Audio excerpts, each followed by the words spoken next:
Hello viewers, in this video I'll show you how to fix Instagram GIFs not loading problem or Instagram GIFs comment not working problem.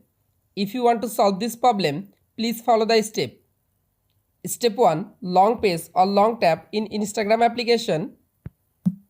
Go to apps info. Click on storage. Again click on clear data. Tap on clear cache data. Step 2. Open Play Store. Go to search Instagram app. Update your Instagram application latest version. Step 3. Open your phone setting. Search Wi-Fi or mobile data connection. You make sure your Wi-Fi or mobile data connection is properly connected. Step 4. Restart your device and again open it. Step 5. Again open your Instagram app.